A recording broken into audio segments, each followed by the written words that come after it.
자, 편집을 하지 않으니까 알아서 보시고요. 자, 제목이 이제 화학이야. 어머, 이렇게 나와 있어요. 맨날 보던 주기율표가 막 나와 있어요. 근데 이제 아까 앞에도 주기율표가 막 컬러풀하게 들어가 있었죠. 그 주기율표는 영어로 되어 있는데 뭐 영어로 외우라고 영어로 되어 있는 건 아니고 내가 이제 인터넷을 돌아다니다 보니까 아니 원소를 어디에다 쓰는지 그림으로 막 그려놓은 거야. 그것도 막 흥미롭게 해놨더라고요. 그래서 그거는 나중에 너네 시간 있을 때 집에서 이제 한 번씩 봐주면 좋아요. 그러니까 뭐 예를 들어서 너무나 잘하는 거, 야 수소 있어. 그럼 수소는 어디에 들어가 있니? 물, 뭐 이런 것들 있잖아요. 태양, 이걸 영어로 sun, water 뭐 이렇게 써놔가지고 되게 보기 편하게 우리가 뭐 별것도 아닐 것 같은 이런 원소들이 들어가 있는 곳이 독특한 것들이 좀 있거든요. 그거는 절대로 시험 아니고 그냥 한 번씩 이렇게 훑어보는 겁니다. 그럼 그런 주기율표를 이제 우리는 공부를 할 건데요. 와, 주기율표가 이렇게 나와 있어. 그럼 내가 그냥 주기율표를 이렇게 써서 제일 먼저 할 것 같지만 그렇지 않고요. 어디를 먼저 하냐면 그 7쪽에 이거 내가 조금 이따가 다시 넣어줄게. 이거 왜 이렇게 넣었디야? 7쪽에 원소기호 이렇게 나옵니다. 어머, 원소가 나오네요. 원소는 도대체 뭐죠? 이건 너무 많이 들어봤죠. 원소가 도대체 뭐니? 라고 하면 원소라는 건 마치 뭐 똑같은 거냐면 우리가 영어 단어를 공부한다고 생각해봐. 그럼 오늘 집에 가가지고 야 영어책이다. 영어책이야? 영어 아니면 한글이다? 그럼 영어는 한글과 달리 막 알파벳이 옆으로 쭉 열거돼 있잖아요. 그럼 그 영어책에 있는 알파벳을 한 글자씩 다 우렸어. 그리고 나서 야 똑같이 생긴 애들끼리 모아야지. 그리고 딱 모았어. 그러면 걔네들의 종류가 20 알파벳 몇 개야? 몇 개였지? 나 몰라서 묻는 건데 알파벳 몇 개야? 26개? 그런 것 같아. 확실히 하시는 분? 야 저거 세는 거 봐. A, B, C, D 뭐야?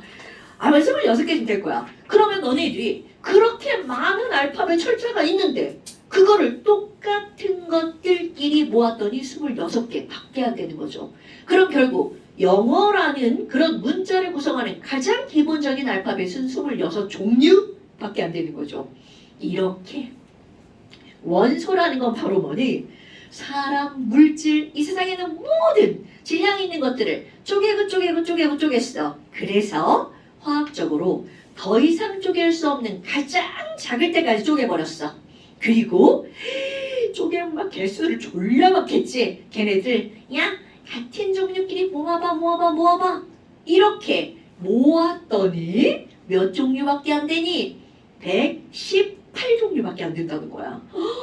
그럼 이렇게 물질을 이루고 있는 기본 중의 기본을 우리는 뭐라고 하는 거니? 그런 걸 원소라고 얘기를 한답니다. 어머나 그럼 원소가 뭐니? 라고 하면 영어로는 너네 elementary school 해서 element 나 영어 잘 못하는데 막 철자 막 틀리면 얘기해줘야 돼? 그래서 원소라고 하는 게 등장을 한답니다. 어머나 그럼 원소는 바로 뭐니? 물질을 쪼개다 보면 화학적인 방법으로 여기 이 말이 꼭 들어가요. 화학적 방법으로 더 이상 쪼갤 수 없는 기본 물질 이거를 가지고 우리는 원소라고 하는 거야. 그럼 원자는 뭐니? 라고 하잖아요. 쪼갤 수 없는 가장 작은 입자. 그러니까 그 수많은 개수 하나하나를 우리는 원자라고 하는 거야. 그러면 원자의 정의가 뭐고 원소의 정의가 뭐야? 이건 중학교 과정이야. 그럼 고등학교에서는 원소와 원자를 구별할 줄만 알면 된다는 거죠. 그럼 이제 야 원자가 뭐야? 이렇게 하잖아? 너네들은 뭐라고 하는 거냐면 가장 작은 입자 이게 바로 원자야. 돌림자 기억하셔요? 원자는 가장 작은 입자. 그럼 원소는 뭔데요? 걔도 가장 작은 거 맞습니다. 더 이상 쪼갤 수 없는. 그런데 이 원소는 너네들은 뭐라고 기억하면 되는 거냐면 원자의 종류라고 기억하시면 됩니다. 그래서 고등학교 과정에서는요. 어떤 걸 알면 되니? 예를 들어서 물이라고 하는 게 있어. 혹시 민성아 물이라고 하는 것의 기호 어떻게 쓰는지 들어본 적 있어요? CO2. 자, CO2로 하고 싶어요. 좋아요. CO2로 한번 해볼까요? 그럼 CO2는 이산화탄소입니다. 그래서 이거 다 할 거예요. 그럼 얘가 이산화탄소야. 그럼 이산화탄소는 C 하나에 O 몇 개로 이루어진 거야? 2개로 이루어져 있죠. 얘네들 내가 굳이 그림을 그리면 가운데 C가 있고요. 양쪽에 O 원자 2개가 이렇게 들어가 있어요. 와, 색깔 구별 한번 해볼까요? 그러면 얘는 이렇게 되는 거야. 와우, 여기에 C 하나, O 하나, O 하나 이렇게 되어 있어요. 이게 이산화탄소야. 그럼 이산화탄소를 이루고 있는 원자의 종류, 원소는 몇 가지야? 이렇게 물으면 COO니까 종류는 몇 종류가 되는 거야? 2종류가 되는 거죠. 오케이? 그런데 야, 이산화탄소를 이루고 있는 입자는 몇 개야? 이렇게 물어보면 입자는 몇 개가 될까요? 3개가 되겠죠. 오케이? 바로 원소와 원자는 이런 거야. 그러니까 우리 이 세상에 있는 원소의 종류는 118가지. 하지만 그 원자의 개수는 무한대가 되겠죠. 엄청나게 많은 개수. 그럼 하나만 더 해볼까요? 물 조금 아까 물어보려고 했는데 그거 말고 NH3라고 하는 게 있어요. 이게 뭐냐는 지금은 중요하잖아요. 그럼 이 친구는 N 하나에다가 H라고 하는 조그마한 3개가 이렇게 붙어 있어요. 뭐야? 그럼 원자부터 한번 해볼까요? 원자는 율미나 여기 있는 NH3는 입자, 원자 가장 조그만해. 몇 개로 이루어져 있어? 그렇지. 4개로 이루어져 있습니다. 그러니까 NH3를 이루고 있는 원자는 몇 개야? 4개. 그래서 이런 친구들을 불러서 뭐라고 부르냐면 원자 4개로 이루어진 분자, 상원자 분자 이렇게 부른답니다. 어때요? 별거 없죠? 그럼 얘네들은 원자 몇 개로 이루어진 입자야? 그렇지. 그럼 얘네들을 뭐라고 부르냐면 삼원자 분자 이렇게 부릅니다. 중학교 2학년 과정입니다. 그런데 입자는 4개인데요. 원자는 4개인데요. 원소는 몇 개일까요? 이렇게 하는 거야. 그럼 얘네들은 N 하나에 HHH잖아요. 그러니까 원자의 종류는 몇 종류가 되겠어? 그럼요. 이런 것들을 구별하는 게 고등학교입니다. 원자가 뭐야? 원소가 뭐야? 분자가 뭐야? 이렇게 묻는 게 아니고요.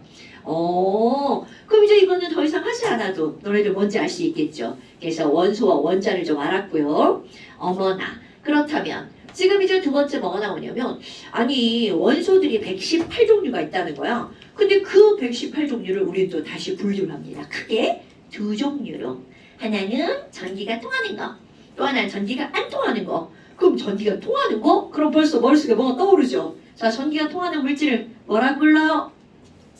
그렇지, 도체. 그럼 도체는 바로 어떤 걸로 이루어져 있니? 금속으로 이루어져 있죠. 그래서 원소는 그게 금속과 뭘로 나누는 거니? 금속이 아닌 거, 비금속 이렇게 2종류로 나누어 본답니다. 어머나, 아니 그러면 도대체 금속이 뭐예요? 라고 하잖아요. 금속이라고 하는 건 성질을 우리가 알고 있는 거야. 그러면 금속하면 너희들 머릿속에 딱 떠올라야 되는 거. 전기가 졸라 잘 통해. 이게 머리에 벌써 떠올라야 됩니다. 그러면 얘네들은요. 전기가 잘 통하는 거군요. 전기 전도성이 매우 좋아요. 요렇게 들어가는 거. 그 다음에 또 하나. 전기와 함께 세트로 들어가는 게 있어요. 전기가 잘 통하는 것들은 열도 잘 통합니다. 그래서 금속이 뭐야? 그러면 1번, 2번 성질이야? 얘네 전기가 되게 잘 통해. 그리고 열도 되게 잘 통해. 야, 번호를 이렇게 막 안 예쁘게 매기냐. 전기 전도성, 열 전도성이 좋아. 그 다음에 또 하나. 너네들이 이제 잘못 알고 있는 것 중에 하나가 있는데요. 금속은 시호야. 금속은 딱딱할까? 무를까? 딱딱하다죠. 금속은 딱딱해 물러? 물은 것도 있지 않아요. 자, 여러분. 금속은 딱딱하다는 초등학교 때 배웁니다.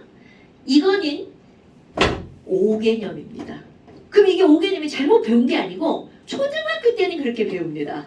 그런데 중학교 이상으로 가잖아요. 자, 이제 이거는 다시 알고 있어야 돼. 금속은 무르다가 답입니다. 뭐 개소리야. 말도 안 돼. 짜잔. 여기 금속 있어. 자, 이걸 한 대 맞으면 죽을 것 같이 생겼죠. 막 졸라 딱딱합니다. 말도 안 돼. 쌤, 딱딱하잖아요. 자, 그런데 우리는요, 일상생활에 존재하는 금속은 순수한 금속이 아니고요. 바로 합금이랍니다. 엄마나. 갑자기 목이 왜 이래? 그럼 얘네들이 이제 합금이란 말이야. 그럼 합금은 다 단단합니다. 그런데 우리가 여기서 배우는 금속은요, 합금이 아니고 바로 순수한 금속을 배웁니다. 그래서 금속은 무르다가 특징이에요. 어머나, 그럼 무르니까 어떻게 되나? 아니 그러면 이거 순수한 금속을 무르다고 했는데 도대체 순수한 금속이 있나? 자, 그냥 보면 없죠. 그런데 너는 집에 가면 있을 수 있어요. 엄마한테 엄마 있잖아. 나 돌잔치 할 때 받았던 반지 좀 보여줘. 돌반지 있죠. 그런 걸 우리는 순금 아니면 24K 이렇게 말하잖아요. 그런 것들이 바로 순수한 금속이야. 얘네들은 아니야. 이건 졸라 딱딱해. 그럼 이거는 뭐라고 하냐면 18K 또는 14K 이렇게 말한단 말이죠. 얘네들은 합금이란 뜻이에요. 그럼 왜 반지인데 순수한 거 끼고 다니지? 물러서 낄 수가 없어요. 이거를 끼고 다니잖아. 물으면 이렇게 하잖아? 여기가 떨어져 나가요. 그럼 이 비싼 금을 막 잃어버리는 거랑 똑같은 거야. 그러니까 이렇게 장신구로 가지고 다닐 때는 딱딱한 걸 가지고 다닐 수밖에 없다는 거죠. 엄마, 그럼 이제 엄마한테 그걸 달라고 해가지고 이렇게 살펴보는 거야. 그리고 손으로 엄마 몰래 이렇게 살짝 눌러보세요. 그럼 반지가 찌그러집니다. 거기다가 손톱으로 또 엄마 몰래 엄마 볼 때 하면 엄마한테 승질내요. 혼날 수 있어. 손톱으로 이렇게 누르잖아요. 그러면 손톱 자국이 그대로 남습니다. 그게 바로 이 친구들이 무르다는 증거가 되겠죠. 그래서 우리의 머릿속에 금속은 무르다 이렇게 들어가 있어야 됩니다. 그러다 보니까 어떤 일이 벌어지냐면 걔를 망치로 빵빵빵빵 때리잖아요. 얇게 펴집니다. 어머나, 그럼 무르기 때문에 자, 요런 단어 기억하셔야 돼요. 펴진다 라고 하는 거를 한자어로 뭐라고 말하냐면 전성이라고 말합니다. 이거 펼전자입니다. 이건 되게 어려운 단어잖아요. 근데 아셔야 돼요. 초등학교 때는 그냥 펴진다 이러고 말잖아요. 그런데 중학교 1학년인가 2학년인가 기가 시간에 금속의 성질이 나오죠. 전성. 동서가 혹시 전성 기억나? 안 나. 기가 시간에 이거 분명히 이제 외워가지고 시험 봤을 거란 말이지. 몇 학년인지 모르겠어요. 그럼 얘네들은 전성이라고 하는 건 펼 전자 그래서 펴지는 성질이 크다 이렇게 말합니다. 그럼 얘네들이 이제 전자가 어디에서 나오는 거냐면 너네 왜 전 부쳐 먹자, 감자전, 녹두전 이런 거 들어봤죠? 그때 그 전자가 바로 이 전자예요. 그래서 전성은 펴지는 성질이구나. 그 다음에 또 하나 나옵니다. 그럼 얘네들은 또 하나는 뭐가 나오냐면 이건 넓게 펴지는 성질이고요. 무르기 때문에 우리 찰흙 같은 걸 생각하면 되는데 왜 바로 사와가지고 말랑한 찰흙 있잖아요. 그 찰흙을 손에다 넣고 이렇게 동글동글 이렇게 하면 동그랗게 되죠. 근데 그거를 막 문지르면 어떻게 돼? 길게 늘어나죠. 그런 거를 일컫는 단어가 있어요. 그럼 우리는 길게 늘어나는 걸 우리말로는 뭐라고 하는 거냐면 모핌성이라고 말한단 말이야. 근데 이렇게만 나오면 참 좋으련만 모핌성이라고 안 나오고 뭐라고 나오냐면 연한 성질 연성이라고 말합니다. 자, 이거 예전에 우리 딸내미가 아니 기가를 외우는데 뭐라고 외우는 거야. 근데 뭐라고 외우냐면 금속의 성질 연전성 이렇게 외우는 거야. 야, 연전성이 뭐야? 그랬더니 몰라? 그냥 연전성이라고 나오는데 이러고 그냥 외웁니다. 근데 그게 바로 뭐냐면 연성과 전성이에요. 근데 내가 알려줬지. 야, 말을 그렇게 외우면 어떡해? 그랬더니 선생님이 그냥 그렇게 써줬다는 거야. 연성과 전성이 좋다는 건 무르기 때문에 길게 늘어나 그리고 넓게 펴져 이렇게 나옵니다. 오케이? 근데 봐, 내가 굳이 이런 단어들을 이렇게 알려주는 이유가 뭐냐면 고등학교 2학년 때 이제 이게 시험에 나옵니다. 네, 재작년인가? 충고에 내가 이제 제일 싫어하는 유형의 문제야. 금속은 늘어나는 전성이 있다. 그럼 길게 늘어나는 것도 맞고 전성도 맞죠. 근데 길게 늘어나는 걸 전성이라고 하지 않는다는 거죠. 실제로 니은 번역에 그렇게 나왔어요. 그냥 내가 정말 이거는 아니다. 난 그런 식의 문제는 별로 안 좋아해서. 그러면 금속은 그냥 전성이 있다. 이렇게 하면 되는데 결국 이렇게 갖다가 문제를 내셨더라고요. 그러니까 그런 것들이 축구뿐만이 아니야. 다 나옵니다. 그래서 단어들은 반드시 알고 있어야 됩니다. 내가 시험을 보는 이유 중에 하나가 이제 그런 것도 있고요. 뭐 여하튼 금속은 이래. 그래. 금속의 성질이 이렇다 쳐. 그런데 도대체 뭐가 금속인지 알아야 될 거 아니야. 그러면 너네들 이제 민성아. 헷갈려. 큰일 났다. 민성이 맞죠? 민성아. 철은 금속이야? 아니야? 금속인 것 같죠? 규현아. 혹시 나트륨 들어봤어요? 네. 그럼 나트륨은 금속인 것 같아? 아닌 것 같아? 아닌 것 같아요. 아닌 것 같죠? 동서가. 그러면 칼슘 되게 많이 들어봤지? 칼슘은 금속인 것 같아? 아닌 것 같아? 아닌 것 같아. 큰일 났네. 주연아. 금은 금속인 것 같아? 아닌 것 같아? 금속인 것 같죠? 그러면 혹시 막 알루미늄 이런 거 들어봤지? 알루미늄은 금속인 것 같아? 아닌 것 같아? 좋아 이제. 그러면 칼륨은 금속일 것 같아? 아닐 것 같아?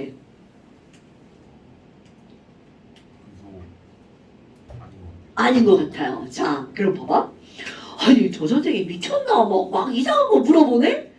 근데 그런 걸 구별하는 게 되게 중요합니다. 그래서 바로 어떤 게 나오냐면 금속이라고 하는 걸 우리 철, 금, 은 이런 거는 당연히 금속이죠. 다 알아요.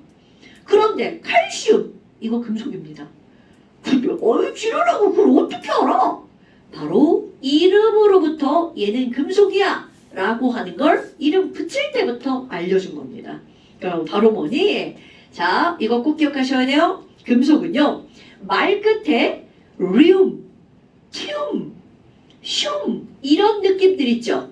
이런 걸로 끝나는 게 바로 금속입니다. 그러니까 우리 아까 얘기한 거 칼슘 금속이 아닌 것 같다고 그랬잖아. 그런데 칼슘은 금속입니다. 칼륨, 마그네슘 이런 것들 전부 다 금속입니다. 어머나 우리 륨,튬, 슘으로 끝나는 거 금속이야. 그런데 단 실수한 게 있어요. 근데 이 실수가 중요한 게 아니야. 이 륨,튬, 슘이 금속이라는 게 중요한 겁니다. 바로 어떤 거냐면 헬륨이라고 하는 겁니다. 이 헬륨은 처음에 이름을 붙일 때는 헬륨이 금속인 줄 알았어요. 그런데 나중에 보니 얘가 금속이 아닌 거였어. 그러니까 륨,튬, 슘으로 끝나는 건 금속인데 단 뭐는 아니라고요? 헬륨은 아니라고요. 이거 매우 중요합니다. 여러분 이름 구별하는 거. 자, 다시 한번 금속이라고 하는 건 전기가 잘 통해. 이거는 성질이죠. 그러니까 이거 네 가지 성질은 반드시 알아야 되는 거고요. 그런데 이 친구가 금속인지 아닌지 이런 것들을 알아야 된다는 거죠. 그게 바로 이들의 이름으로부터 우리는 알 수 있다라고요.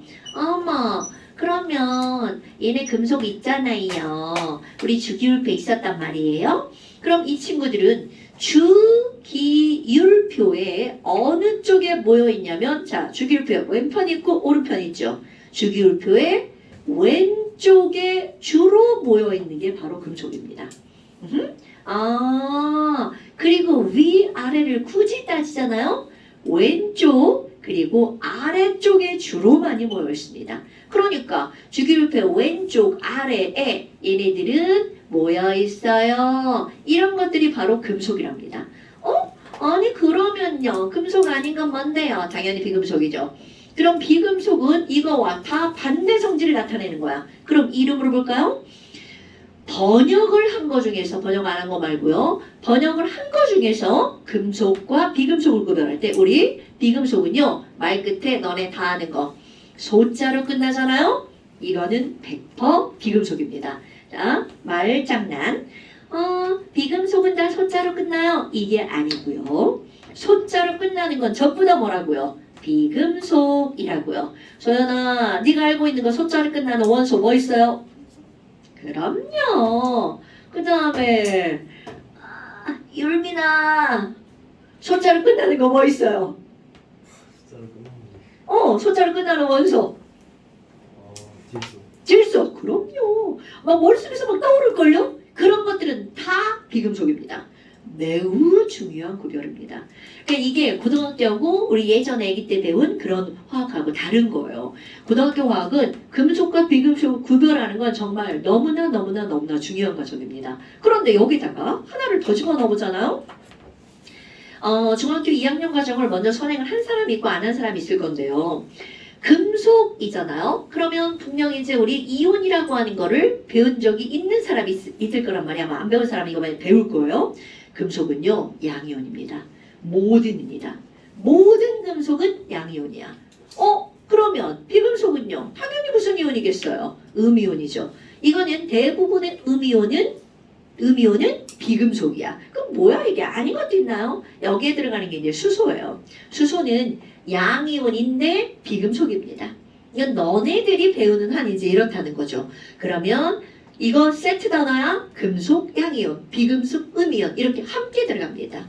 그래서 이제 금속과 비금속에 대한 얘기를 이렇게 길게 말한다는 거죠. 그런데 이제 그 다음이요. 아니 그러면 이렇게 원소를 금속과 비금속으로 막 무자르지 딱 자를 수 있나요? 꼭 박쥐 같은 애들이 있습니다. 이런 게 바로 어떤 게 있냐면 금속은 절기가 잘 통하니까 아까 너네들이 했던 단어 바로 어떤 단어가 나오냐면 도체. 그럼 뭐야? 비금속은 전기가 안 통하죠? 그럼 전기가 안 통하는 걸 우리 뭐라고 부르죠? 오케이, 맞습니다. 부도체 아니면 절연체 이런 단어를 쓴단 말이야. 그런데 꼭 거기서 박쥐 같은 애. 나 비금속이거든. 근데 전기 좀 통한다. 뭐 이런 것들이 있습니다.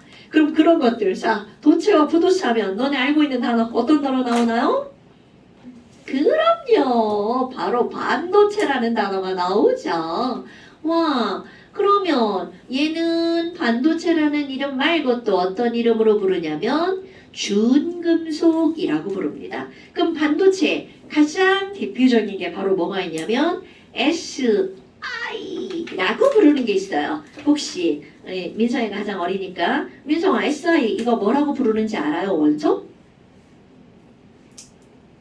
아니요. 중학교 과정 했어 안 했어? 안 했어. 괜찮아. 안 해도 돼. 중학교 과정 안 해도 학원 다 할 수 있어요. 왜? 중학교 과정 다 할 거거든. 어머 얘는 뭐니? 규현아 SI 원소 혹시 이름 뭔지 알아요? 아니요. 아니요. 이거 되게 쉽다. 답을 이거 까먹으면 안 돼? SI는요 실리콘이에요. 근데 다 들어온 거 아니야? 저기 미국에 가면 실리콘 밸리가 있다잖아요. 그 실리콘이 바로 이 실리콘입니다. 그래서 이거를 우리말로 하면 실리콘 이건 영어고요. 그 우리말로 번역하면 얘는 바로 규소 이렇게 들어갑니다. 어머, 아니 그러면 이거는 범위로 들어가면 소자로 끝났으니까 비금속이죠. 그런데 비금속인데 전기가 통한다는 거죠. 그럼 이 반도체의 진짜 의미는 전기가 반만 통한다는 뜻이에요. 뭐야 이거 뭔 개소리지? 되게 웃기잖아. 반만 통한다 그러면 실제로 영어로도 세미컨덕터예요. 반만 통한다는 거야. 그런데 이 말의 진짜 의미는 뭐냐면 원래 전기가 통할 때 전선은요.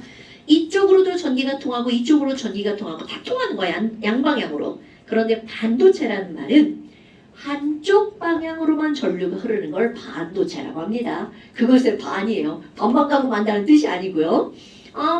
그럼 규소 이게 가장 대표적이야. 그 다음에 또 하나는 어떤 게 있냐면 GE라고 쓸 거예요. 그럼 옛날에 이제 콩글리시로는 뭐라고 했냐면 게르마늄 이렇게 불렀어요.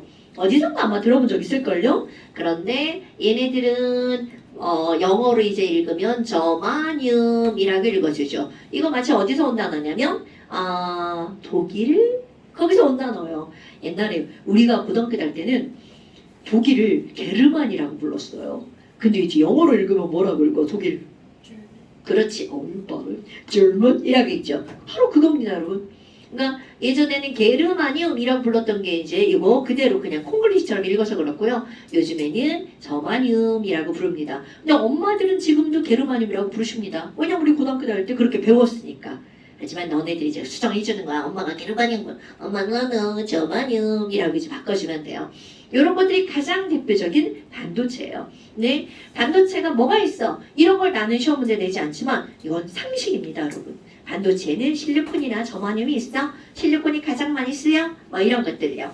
자, 그러면 이렇게 해서 내가 금속과 비금속이라고 하는 것들 좀 했단 말이죠. 근데 주기율표에 금속과 비금속이 이렇게 두 가지로 나누면 있단 말이야.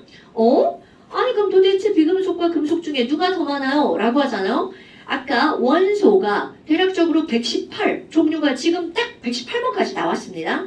그런데 비금속은 약 몇 종류냐면 20여 종류밖에 안 됩니다. 그러니까 금속이 훨씬 더 많다는 얘기잖아요. 그런데 종류로는 그렇지만 실제로 우리 주변에서는 비금속이 훨씬 더 중요한 역할들을 합니다. 어머나, 그럼 반도체는 뭔데요? 얘는 20여 종이라면서 얘는 몇 가지 없어요. 그럼 반도체는 금속이 왼쪽이고 비금속이 오른쪽이잖아요. 금속과 비금속의 살짝 경계에 있는 것들이 바로 반도체예요. 나중에 가면 이 경계가 어딘지까지 표시할 겁니다. 지금은 이런 용어들을 너네들이 이제 알고 넘어가는 거고요.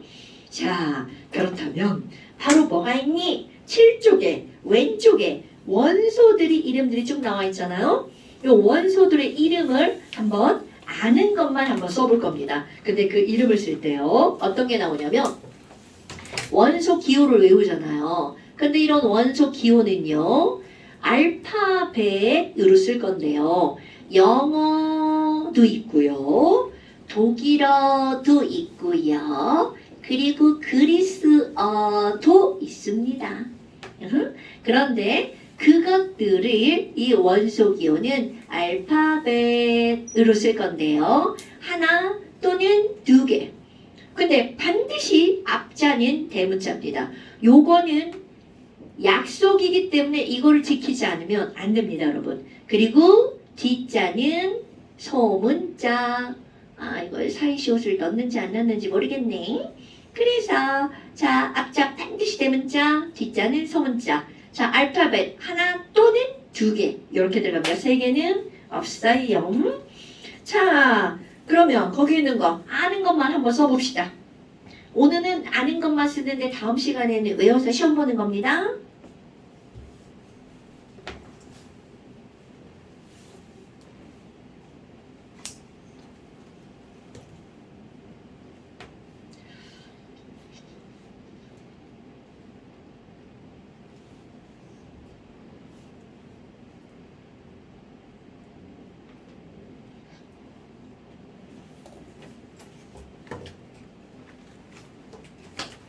원소기호 외워본 적 있지? 아니, 그럼 안 써도 돼.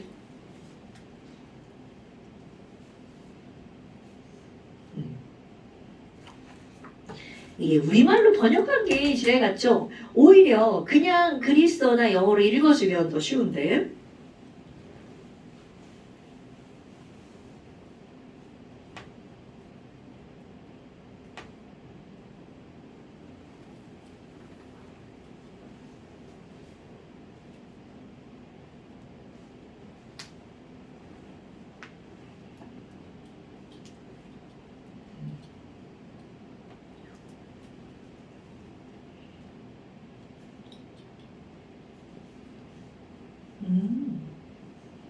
아야.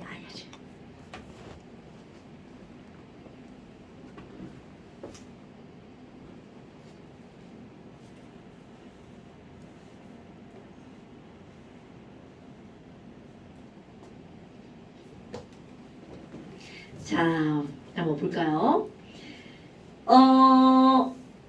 카드뮴 같은 경우는요. 영어 단어 이제 되게 쉽죠. 그래서 카드뮴은 카드 이렇게 들어가잖아. 앞자 대문자 C, 카드 할 때 뒷자 소문자 이렇게 되게 쉽죠. 카드뮴 카드 CD. 그 다음에 크로뮴이잖아요. 똑같아. 크로뮴 크로시얼. 이제 안 써줘도 되겠죠? 그냥 불러줄게요. 루비듐은 루비의 RB. 뭐 민성이가 손으로 다 가려가지고 볼 수가 없네? 나 이쪽 가서 봐야겠네? 자, 그 다음에 이제 4번은 아이오딘이죠. 아이오딘은 알파벳 한 글자 I. 그 다음에 백금은요. 이거 우리말로 번역했잖아? 그런데 그 옆에 영어로 플래티넘 써있죠. 그래서 PT 이렇게 들어갑니다. 지나로 어떤 거는 앞에 2개, 어떤 거는 중간 거, 뭐 이렇게 막 들어가죠. 그 다음에 또 수는 이런 게 아주 지랄 같은데요. 영어로는 머큐리잖아요. 그런데 아주 예전부터 있던 원소 기호는 영어가 아니라 그리스어를 써요. 그래서 우리가 모르는 생뚱맞은 단어들이 나오는 거야. 그 중에 하나가 바로 수은입니다. 근데 이거 수은은 되게 중요해서 꼭 외우셔야 돼요. 수은은 영어로는 머큐리지만 전혀 관계없는 HG 이렇게 들어갑니다. 수은은 HG. 그 다음에 납도 마찬가지야. 납도 영어로는 리드인데요. 이것도 그리스어로 들어가는 거야. 납은 PB. 앞자 대문자, 뒷자 소문자. 그 다음에 브롬은 그대로 읽어줘요. 브로민 BR. 아연도 옆에 영어 그대로 읽습니다. 징크죠? ZN. 주석은 그리스어. 영어로는 tin인데 그리스어 SN. 그래서 왜 이 주석은 옛날에 그 오즈의 마법사의 그 깡통 이렇게 나오잖아요. 이렇게 돌아다니지. 그 이름이 tinman이죠. 그래서 깡통이 주석으로 만들어졌구나. 철과 주석으로. 그 다음에 E는 포스포러스죠. 인피 대문자 하나. 그 다음에 황두 설퍼죠. 그래서 설퍼의 S 대문자 하나. 그 다음에 염소 클로린이죠. 그래서 Cl. 아르곤이죠. 14번 AR. 그 다음에 칼슘도 그대로 CA. 자, 칼슘은 CA. 그 다음에 칼륨은 K. 세슘은 CS. 스트론튬이죠. 이거 스트론튬이에요. SR. 그 다음에 은. 이런 것들이 그리스어야. 은은 영어로 실버잖아요. 그런데 그리스어로 아젠다. 그래서 은은 AG. 금도 골드가 영어인데 그리스어로 오롬. 그래서 AU. 그 다음에 구리는 그대로 CU. 니켈은 니니니 NI. 코발트도 코코코 CO. 망가니즈도 그대로 MN. MN. 망가니즈. 코발트라고 했습니다. CO. 코 할 때 CO. 이런 거는 이제 되게 외우기 쉽죠. 망가니즈도 MN. 그 다음에 철도 그리스어야. 그래서 철은 영어로는 아이언인데 그리스어로는 페럼이거든요. 그래서 FE. 철로 패. 그럼 아프죠. 철, 패. 그 다음에 바리움은 BA. 바리움 BA. 그 다음에 또 아까 한 거 규소 실리콘이죠. 실리콘 SI. 알루미늄은 R. 그래서 AL. 마그네슘은 마그잖아요. 그래서 Mg. 나트륨은 나. 그래서 Na. 나트륨은 오히려 우리는 그리스어를 나트륨 그냥 갖다 쓰거든요. 그런데 미국 애들이 영어로 나트륨을 소디움으로 바꿨어요. 우리말은 번역 안 했는데 미국은 번역을 해서 미국말로 쓰는 거야. 소디움. 그래서 지금 우리는 나트륨이라고 읽잖아요. 대학 가잖아. 나트륨이라고 안 부르고 소디움이라고 읽어요. 우리 영어를 그대로 들여왔어요. 이제 배우는 거라서. 근데 지금은 나트륨. 그 다음에 네온이죠. Ni.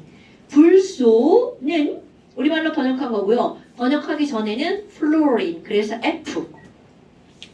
우리 친구들 자꾸 이제 F하고 F2하고 헷갈리는데 전혀 완전 다릅니다. 불소 우리 오늘 쓰고 왔나요? 자, 불소는 어디 들어가 있어요? 그렇죠. 불소하면 쥐약 충치를 예방하는 거 F. 근데 거기 그냥 F로 들어가 있지 않습니다. 이온으로 들어가 있어요. 그냥 F 먹으면 죽을 수 있어요. F-는 안 죽어요. 그러니까 이게 아무리 같은 원소를 하더라도 얘네들이 이온이냐 그냥 원자냐 이거에 따라 성질이 완전히 달라집니다, 여러분. 그러니까 예를 들어서 뭐가 있냐면 우리 소금이잖아. 시호야, 소금이 뭐예요? 화학 이름으로? Na. NA 플러스. Na 플러스. 네. 이렇게 말해야 돼. 물론 이제 지금은 상관없는데 소금을 나트륨이요 이렇게 말하는 건 화학을 안 배울 사람. 소금이 뭐야? 염화나트륨이요. 이렇게 말해야 됩니다. 그런데 그 염화나트륨 속에 들어있는 나트륨은 그냥 나트륨이 아니고 나트륨 이온 이렇게 들어가는 거야. 그걸 이제 우리 다 배웁니다. 나트륨과 나트륨 이온은 이름은 똑같잖아. 근데 완벽하게 달라요. 나트륨을 먹잖아? 죽어요. 나트륨 이온을 먹잖아? 멀쩡합니다. 소금은 나트륨 이온. 이게 화학을 배운 사람. 자, 그 다음에 또 32번에 이제 불소 들어갔고요. 그 다음 33번에 헬륨이죠. 어머, 이거 헬륨 풍선이다. 그러면 헬륨의 He, 산소는 억시전의 O, 질소는 나이트로진 N, 탄소는 카본의 C, 수소는 하이드로진의 H, 붕소는 보론의 B, 리튬은 리튬의 Li, 베릴륨은 Be, 우라늄은 U 이렇게 들어가요. 어머, 근데 우라늄은 잘 안 외우잖아요. 근데 이제 우라늄을 내가 여기서 써놓은 건 뭐가 있냐면 원소는요.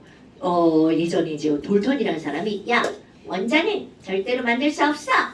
없어지지도 않아. 쪼갤 수도 없어. 이렇게 했단 말이죠. 그런데 현대에 와서는 원자는 새로 만들 수도 있다는 거죠. 그래서 우라늄은 자연계에 존재하는 마지막 원소예요. 얘가 원자 번호 92번. 그럼 93번부터는 사람들이 만들어낸 인공 원소예요. 자, 원소는 만드는 것도 있고 자연계상에 있던 것도 있고요. 이제 그런 것들은 그냥 머릿속에 기억해주면 됩니다. 자, 그 다음에 이제 어디로 가니? 6쪽에 가는 거야. 이렇게 원소 기호를 외우잖아요. 그리고 나서 6쪽에 주기율 표 나옵니다. 여기 잠깐 쉬었다 합시다. 90분 내내 수업하면서 봐. 자, 그 다음에 이제 주기율표로 한번 가볼까요?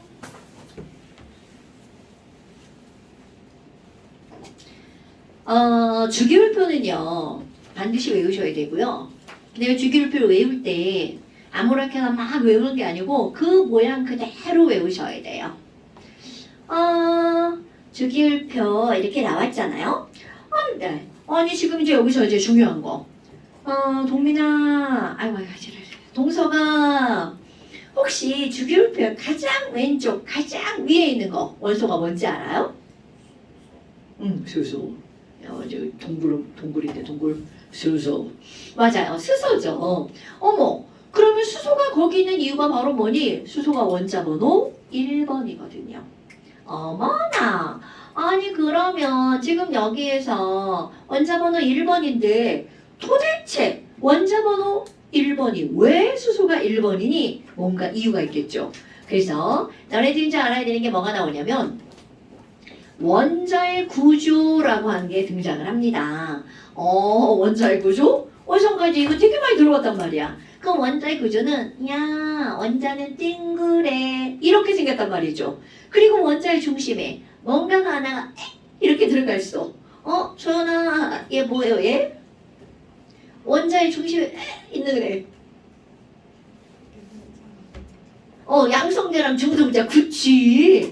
자 이렇게 원자의 중심에 있는 이런 걸 우리는 뭐라고 부르냐면 핵이라고 부른단 말이죠.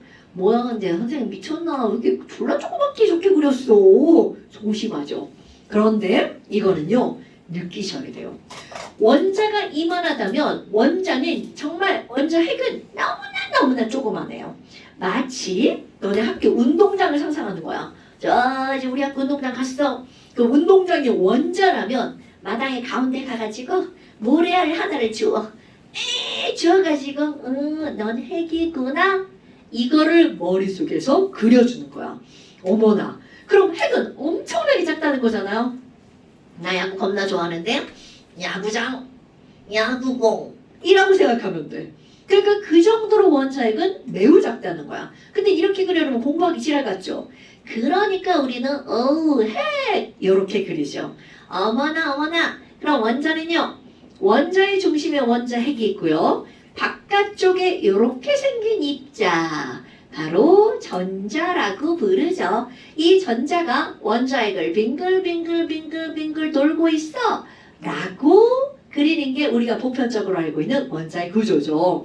어머나, 그럼 이 전자가 바깥쪽에 있고요. 핵이 안에 있는 거네. 그런데 이 핵 안에 뭐가 들어가 있니? 바로 요렇게 생긴 입자가 들어가 있죠. 어머나, 너는 플러스를 띠는 입자구나. 그러니까 이 친구의 이름을 우리는 뭐라고 부르냐면 플러스를 띠는 입자, 양성자. 그런데 양성자는 자 플러스끼리는 좋아하나 싫어하나? 싫어. 그럼요. 그럼 얘네끼리 막 졸라 야리고 있는 거야. 쟤 플러스인데? 막 야리고 있어. 그러니까 이건 반드시입니다. 중간에 야 니네 싸우면 안 돼. 이렇게 그들의 싸움을 말려주는 친구가 있어야 된다는 거죠. 아마나 그럼 얘네들의 싸움을 말려주는 친구 바로 전기를 띠지 않는 입자 바로 중성자라고 하는 친구들이 있다는 거죠. 그래서 원자는 원자핵과 전자가 있어. 그런데 그 핵 안에는요. 플러스 성질을 띠는 양성자와 그리고 전기를 띠지 않는 중성자가 있다는 걸 알아야 되겠죠. 그리고 바깥쪽에 그거를 빙글빙글 돌고 있는 전자가 있고요. 어머나, 아니 그러면 이들의 이름이 왜 이런데요? 바로 그들의 전하의 종류에 따라 이름이 달라진 거죠. 양성자는 그들이 띠는 전기 플러스, 중성자는 전기 없어요. 그리고 이 전자는요, 옛날에는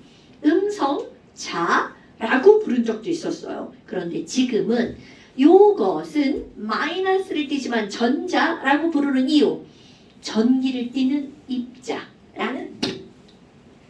아이고 깜짝이야. 전기를 띠는 입자라는 의미로 바로 전자라고 부른답니다. 마이크를 쓰지 않으면 이제 이상해. 마이크 쓴 지 한 1년 반? 이거밖에 안 됐거든? 근데 이제 이렇게 해서 내 목소리를 내기로 듣잖아? 겁나 이상해. 마이크를 써서. 저렇게 기계로 들어야 돼. 그래야 안 이상해. 아마 그럼 이거 전자구나? 그래서 전자는요. 영어 단어로 한번 써봅니다. 일렉트론. 잠깐 많이 본 단어죠. 일렉트로닉. 그래서 이 전자라고 하는 건 전기를 일으키는 입자. 엄마. 그럼 여기다 영어를 쓴 이유는요. 우리가 보통 전자는 마이너스하고 이렇게 동그라미 이렇게 기호로 표시하잖아요. 그런데 조금 언니 오빠들이 되잖아요. 전자는 일렉트론의 이자를 쓰고요. 오른쪽 위에다가 마이너스 이렇게 쓴답니다. 내가 이제 또 무의식적으로 이렇게 쓸까봐 미리 알려주는 거예요. 일렉트론 마이너스 전기를 띠는 전자라고 생각하시면 되고요. 근데 지금 여기 옆에다가 이거 전하의 종류인데요. 전하량을 한번 써볼 거야. 자, 여기서 오늘의 또 핫 포인트 하나 나옵니다. 양성자 한 개가 갖는 전기의 양은 얼마니? 숫자 절대로 외울 필요 없습니다. 얘네들은요. 1.6 곱하기 10에 마이너스 19제곱 C라고 쓰고 쿨롱이라고 읽지만 전혀 관계없어요. 물론 상관없습니다. 어머나! 와, 마이너스 19제곱 쿨롱? 그러면 이거는 1.6 곱하기 10에 마이너스 19제곱 쿨롱이니까 숫자가 엄청나게 작죠?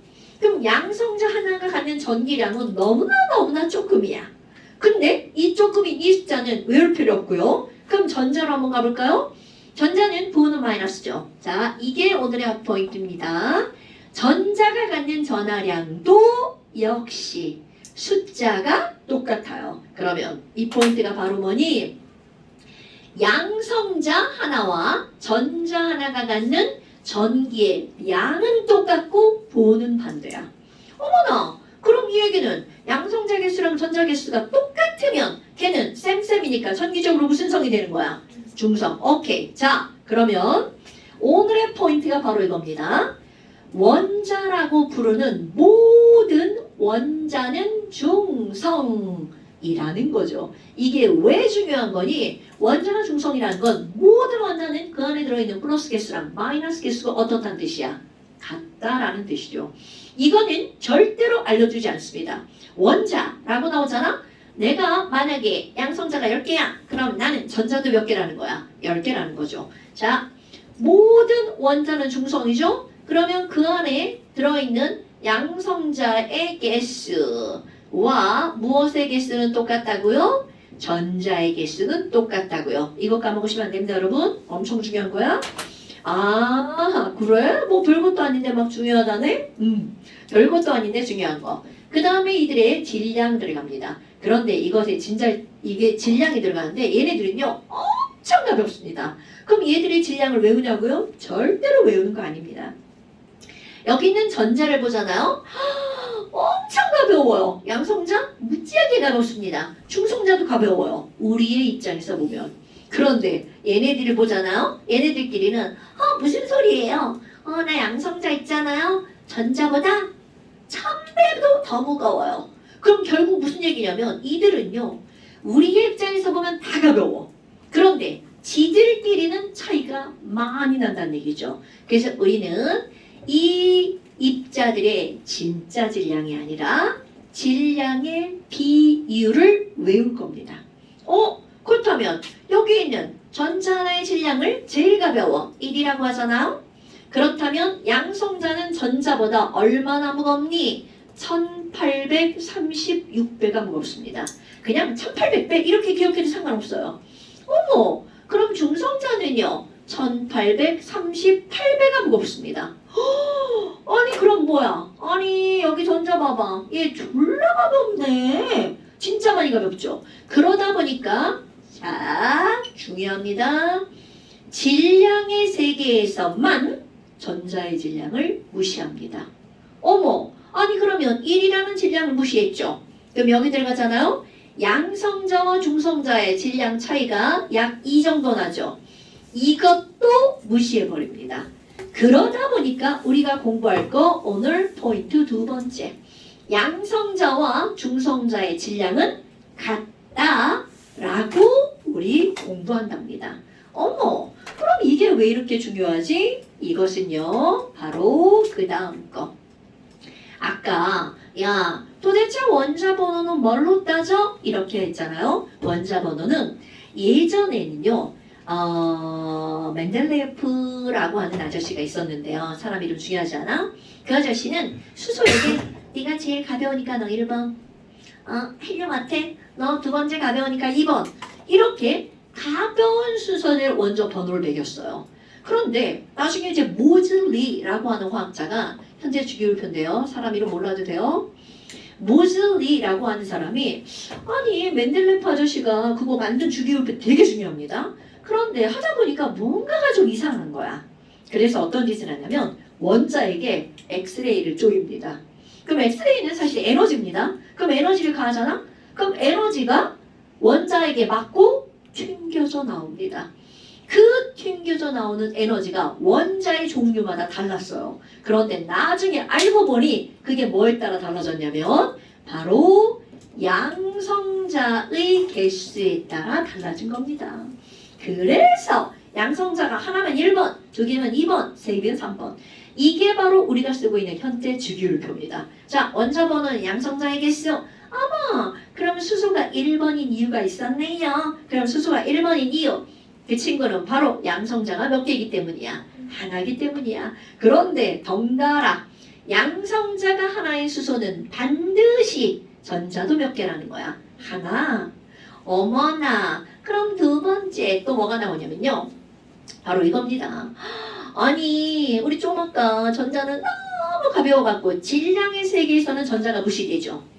그런데 나머지 두 개의 입자를 봐봐. 얘네들 무시를 할 수가 없단 말이죠. 무료 전자보다 1800배 이상이 무거우니까.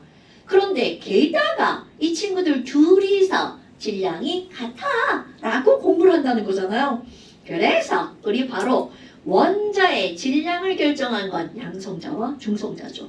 게다가 그들의 질량이 똑같아. 그래서 우리 어떻게 하니? 진짜 질량 아니고요. 질량수라는 말을 씁니다. 넘버예요. 근데 왜? 바로 이거.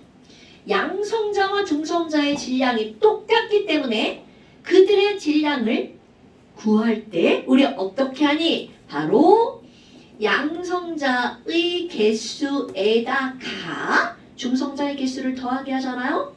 그럼 이들을 더하게 한 숫자를 질량수라고 한단 말이죠. 그런데 이 질량수가 2배잖아요. 그러면 진짜 질량도 몇 배라는 뜻일까요? 2배. 왜?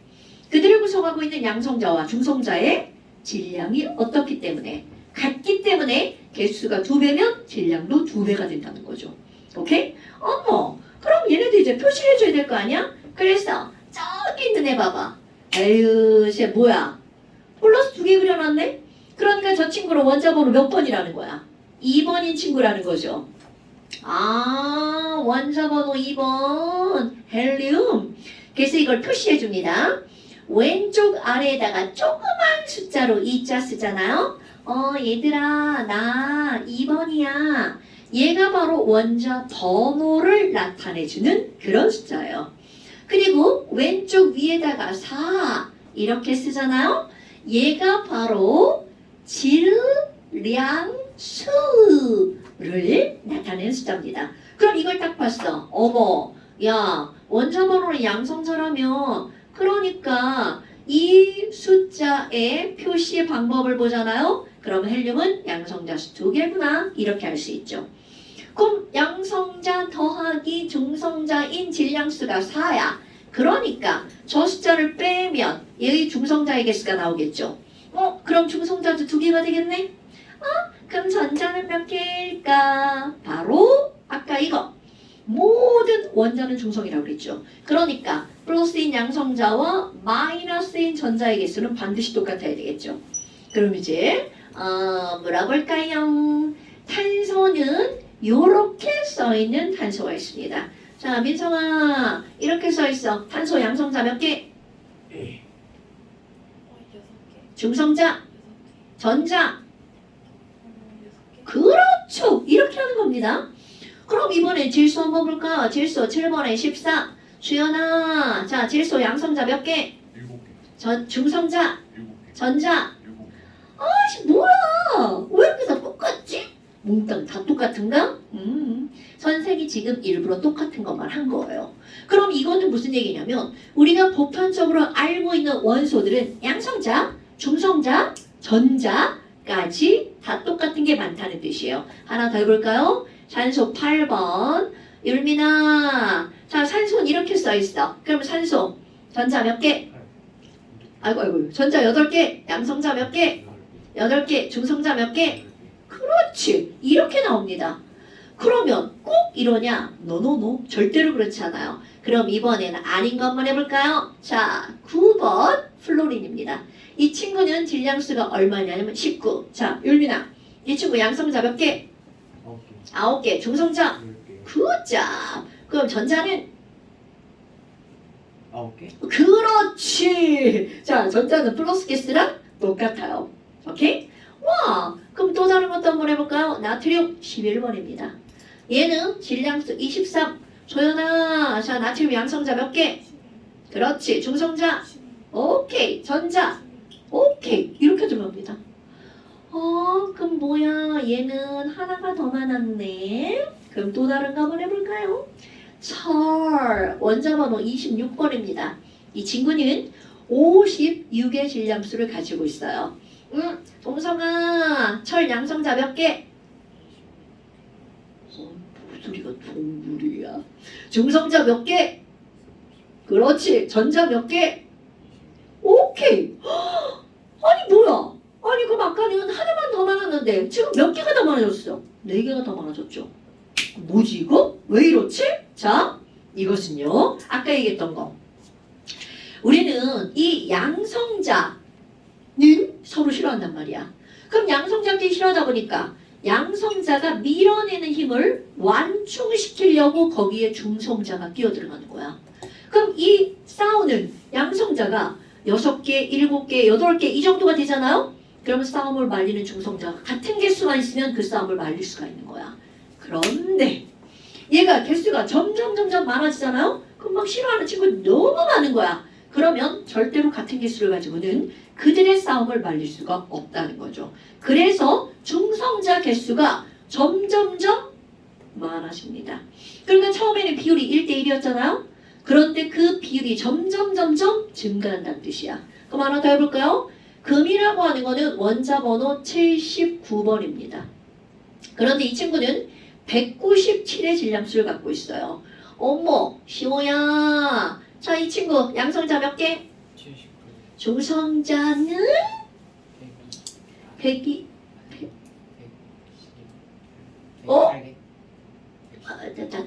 빼기 못한다고. 68.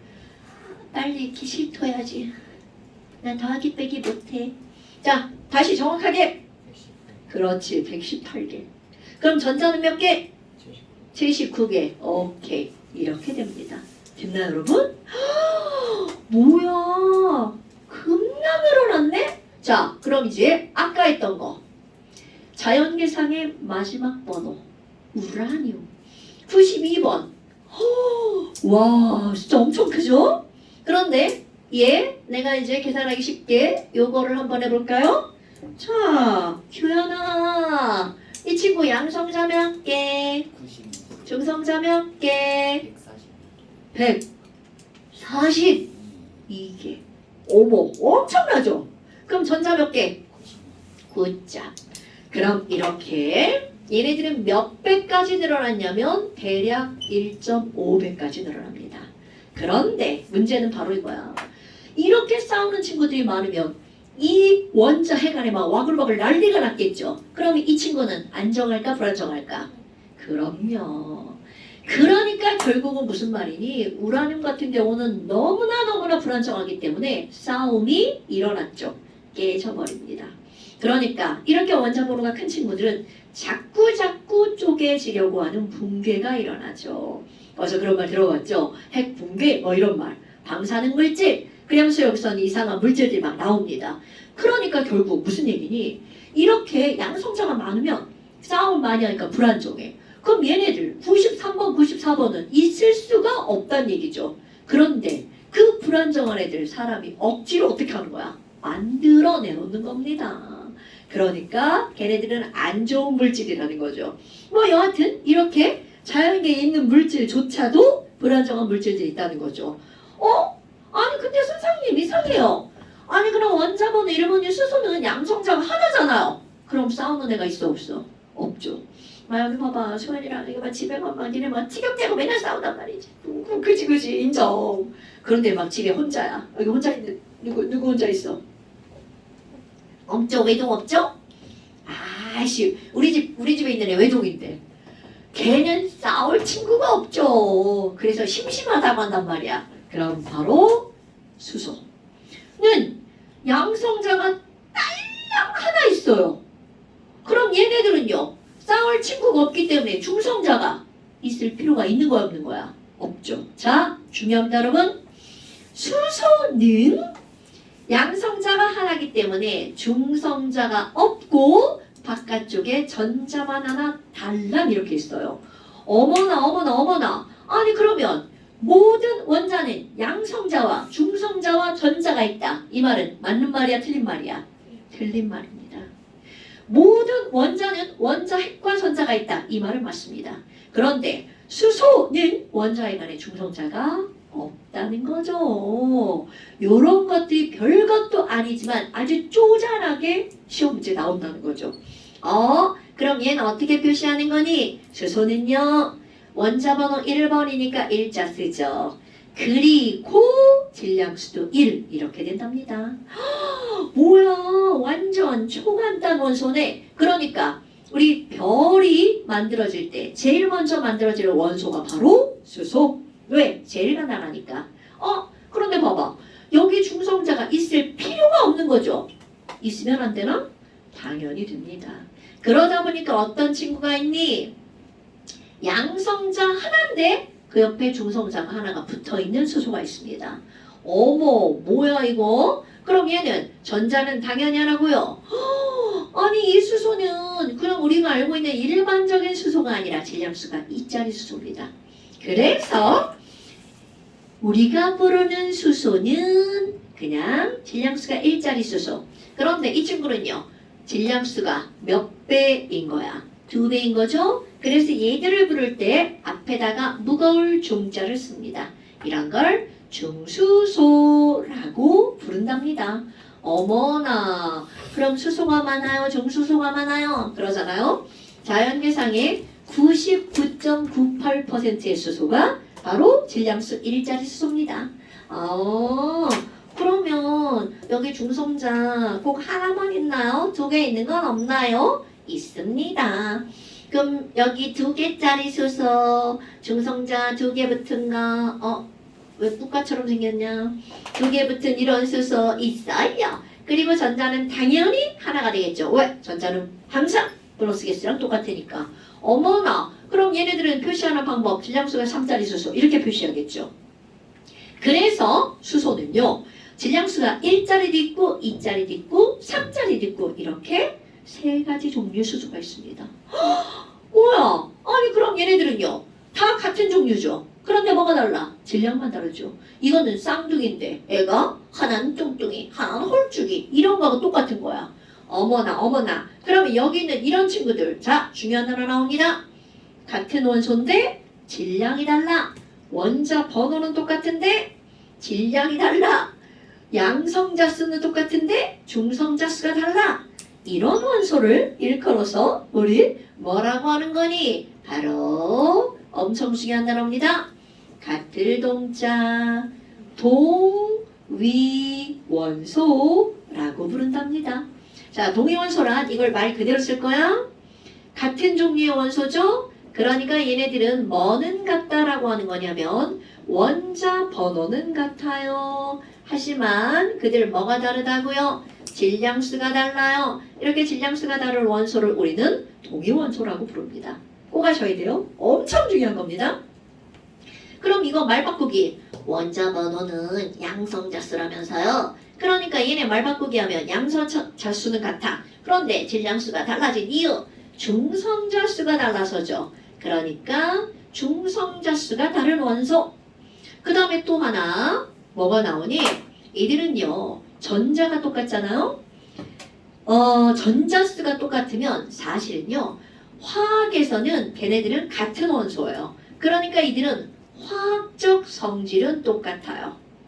그러니까 그냥 물에는요 여기 이수수도 있고 이수수도 있고 이수수도 있어요. 근데 화학적 성질은 다 똑같아. 그럼 뭐만 다르니? 바로 질량만 다릅니다. 그럼 질량과 같은 얘네들을 우리는 무슨 성질이라고 하냐면 물리적 성질이라고 부릅니다.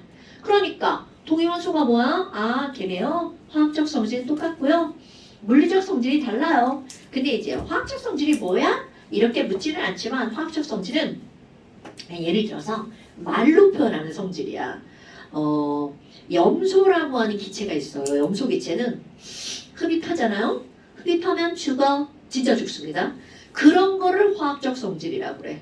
그런데 물리적 성질, 물에 끓는 점 몇 도게, 100도 50 이런 건 물리적 성질이야. 그러니까 숫자로 표현하는 건 물리적 성질, 말로 나오는 건 화학적 성질 이렇게 들어갑니다. 그래서 이런 것들은 단어만 기억하시는 거예요. 이거 되게 중요한 말이야. 동위원소는 화학적 성질이 똑같다.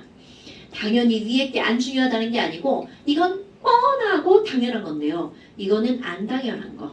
그래서 화학적 성질은 똑같아? 그런 걸 동위원소. 자, 그런데 이름이 왜 동위원소니? 라고 하잖아요. 저 동자는 같을 동자, 위자는 자리 위자입니다. 그래서 저것의 의미, 질량수가 1짜리 수소가 차지하는 주기율표의 위치랑 2짜리가 쓰여져 있는 주기율표의 위치, 3짜리가 쓰여져 있는 위치는 전부 다 같은 자리야. 이게 바로 동위원소의 의미입니다. 그럼 동위원소는 수소만 있나요? 노노노. 니네들이 알고 있는 모든 원소는 전부 다 동위원소를 가지고 있습니다. 오케이? 아하, 동위원소는 뒤에 가면 다시 한번 나올 거고요. 그래서 진짜로 주기율표로 돌아와 볼까요? 주기율표 이제 외울 겁니다. 그러면 주기율표 가로줄, 첫 번째 가로줄에 수소와 헬리움 두 가지가 있습니다. 자, 이거 끊어 읽기 할 거야. 수, 헬. 이렇게 끊어 읽을 겁니다. 그 다음에 두 번째 가로줄에 8개의 원소가 있습니다. 그럼 8개 끊어 읽을 거야. 리튬, 베릴륨. 여기 살짝 떨어집니다. 보니까 엄청 많이 떨어져 있죠. 이거 10칸이에요. 10칸 떨어집니다. 그 10칸 우리 중요하게 취급하지 않을 거야. 10칸이 떨어져 있다만 기억하면 돼. 리튬, 베릴륨이죠. 그 다음에 붕소, 탄소, 질소, 산소, 플로린, 네온. 이거 10개입니다. 자, 이거 외울 거야. 어떻게 외울 거냐면 미리 외운 사람도 있을 거고요. 리튬과 베릴륨 이렇게 들어서는 이거 리베인데 리베. 진짜로 독일어로 리베가 사랑한다는 뜻이에요. I love you. 그럼 I love you 사랑이잖아요. 이히 리베 니히 그럼 난 널 사랑해. 리베. 근데 누구를 사랑하냐면 B씨를 사랑해요. B씨. 우리 딸이 박씨예요. 박씨를 사랑해요. 말도 안 해 얘기하는 거야 지금. 리베 B씨. 근데 나 우리 딸 겁나 좋아해. 그런 마음이 콩글리시야. 노 오프네. 리베 B씨 노 오프네. 말도 안 되지? 자, 이런 거 한글로 쓰면 졸라 웃기기 때문에 한글을 지워버립니다. 리베 B씨 노 오프네. 그래서 나는 걔한테 뭔가를 주고 싶어. 나만 알고 있는 나만 알지. 나만 알지. 이거 지라고 읽어야 돼. 나만 알지. 근데 그게 뭐냐면 겨우 PS 콜라야. 이거 펩시 콜라라고 읽으면 안 돼. 그러면 헷갈립니다. PS 콜라. 수헬 리베 B씨 노 오픈에 나만 알지 PS 콜라. 콜라를 줬더니 걔가 그거를 마시고 하고 트름을 하더래. 이거 반드시 외우셔야 됩니다. 절대로 일렬로 외우면 안 돼. 2개, 8개, 8개, 2개. 수헬 리베 B씨 노 오픈에 나만 알지 PS 콜라 크카. 수헬 리베 B씨 노 오픈에 나만 알지 PS 콜라 크카. 거기에 세로줄까지 외울 겁니다. 세로줄은요. 수소, 리튬, 나트륨, 칼륨이잖아. 수리나카. 수리나카. 말도 안 되는 얘기? 수리나카. 자, 그리고 여기까지 외웠을 건데요. 또 외웁니다. 여기 2개, 여기 8개, 여기 8개, 여기 2개. 더하기 하면 20개. 이게 원자 번호 1번부터 20번까지예요. 이거는 일단 순서도 중요하고요. 위치도 중요합니다. 그 다음에 첫 번째 세로줄 3개 더 외울 거예요. 수리나카, 루비디움, 세슘, 요거는 안에 어떤 거 FR, 프랑스예요. 프랑슘, 수리나카 루세프, 그냥 앞자만 떼는 거야. 수리나카 루세프, 수리나카 루세프, 수리나카 루세프. 그 다음에 두 번째 베마카죠. 베릴륨, 마그네슘, 칼슘이야. 그 밑에 스트론튬, 바륨, R&D, 라디움이라고 하는 거야. 이거 베마카스바라. 앞자만 따면 발음이 거시기하죠? 베마카스바라. 저 욕 싫어요. 그러면 베마카스바라. 카스? 맥주 있잖아. 내가 맥주를 좀 좋아하거든. 많이는 못 마시는데 좋아해. 베마카스바라. 아니면 베마카스바라. 세로 굉장히 중요합니다, 여러분. 수리나카 루세프, 베마카스바라. 그럼 얘네들은 세로로 하면 붕알 이렇게 되죠? 이건 설명 안 할게요. 붕알. 그 다음에 여기 뒤에 이제 뒤에 부분 되게 중요한데 이거 CSI. CSI 거기 미국에 그 있죠. 이제 말도 안 되는 말 또 만들 거예요. 야, CSI가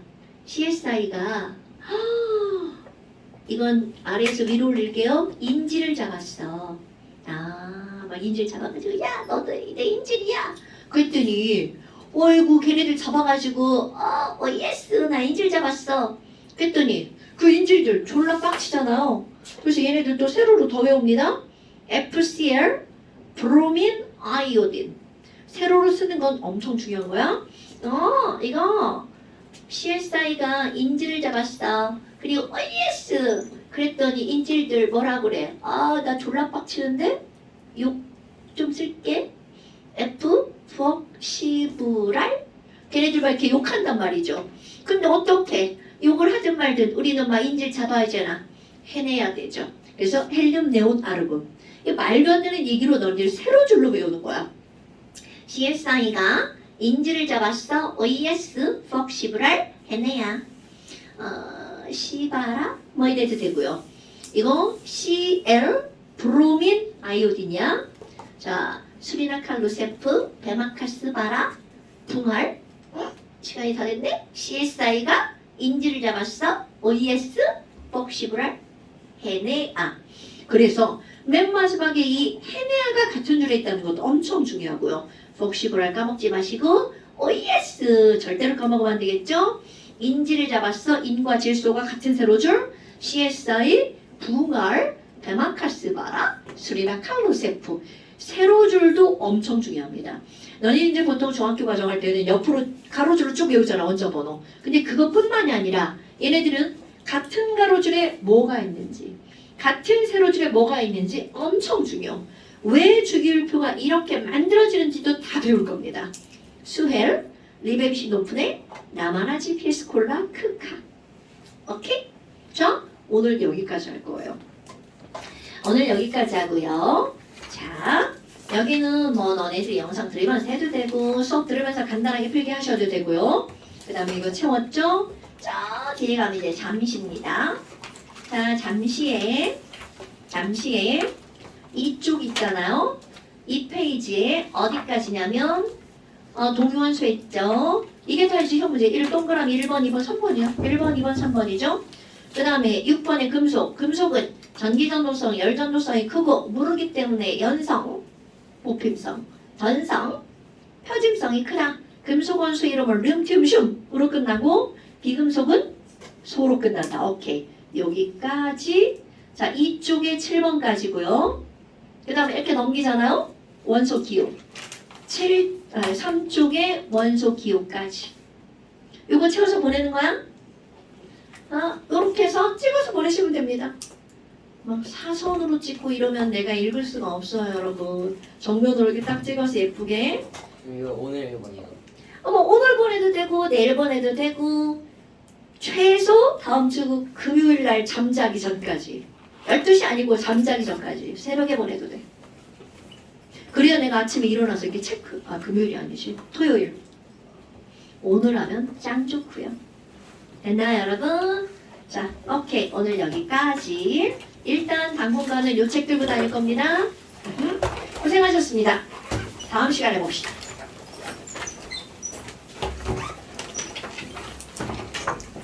궁금한 거 있으면 문자 보내시고요.